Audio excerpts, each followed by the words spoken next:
Hello বন্ধুরা, কেমন আছো সবাই? আশা করি সবাই অনেক বেশি ভালো আছো। তো চলে এলাম তোমাদের সাথে পাস্তার রেসিপি শেয়ার করতে। তো পাস্তাগুলোকে প্রথমে আমি গরম জলে দিয়ে হালকা নেড়েচেড়ে সিদ্ধ করে নিয়েছি। তার আগে আমি গরম জলে কিন্তু লবণ দিয়ে দিচ্ছিলাম, নাহলে কিন্তু পাস্তার মধ্যে লবণ ঢুকবে না। তো পাস্তাগুলো সিদ্ধ হয়ে যাওয়ার পর সেগুলোকে চুলা থেকে নামিয়ে ধুয়ে এক সাইডে রেখে দিয়েছিলাম। আর এখানে তেলের মধ্যে দিয়ে দিয়েছি রসুন কুচি, সামান্য পরিমাণে আদা কুচি, একটু ফ্লেভারের জন্য, আর কিছুই না।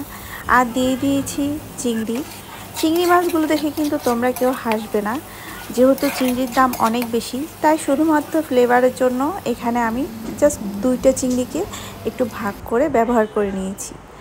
তারপরে এখানে দিয়ে দিয়েছি পেঁয়াজ কুচি, কাঁচামরিচ কুচি।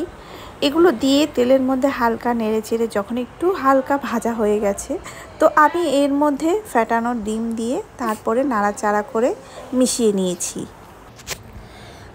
তো ডিমটাকে ভালোভাবে নেড়েচেড়ে মিশিয়ে নেওয়ার পর এর মধ্যে যে পাস্তাগুলোকে আমি সিদ্ধ করে রেখেছিলাম সেগুলো এর মধ্যে দিয়ে দিয়েছি।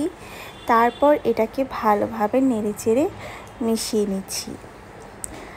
তো আপনারা চাইলে কিন্তু এর মধ্যে গাজর, ক্যাপসিকাম, আলু এগুলো দিতে পারেন। যেহেতু সকালবেলা নাস্তা করব আর অনেক দেরিতে নাস্তাটা বানাচ্ছিলাম, তাই আর এত কিছু দিলাম না।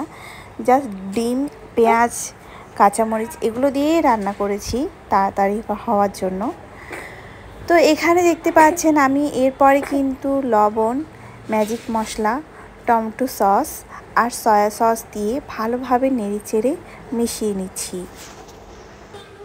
তো আমার পাস্তাটা কিন্তু আর কিছুক্ষণ নাড়াচাড়া করলে রেডি হয়ে যাবে। তো আমার ভিডিওটা যদি আপনাদের কাছে ভালো লেগে থাকে তাহলে আমার ভিডিওতে একটা লাইক করে দিবেন আর আমার চ্যানেলটিকে সাবস্ক্রাইব করে দিবেন। তো আজ তাহলে এ পর্যন্তই। আর আমার রান্নাটা তোমাদের কাছে কেমন লেগেছে সেটা অবশ্যই কমেন্ট করে জানাবে।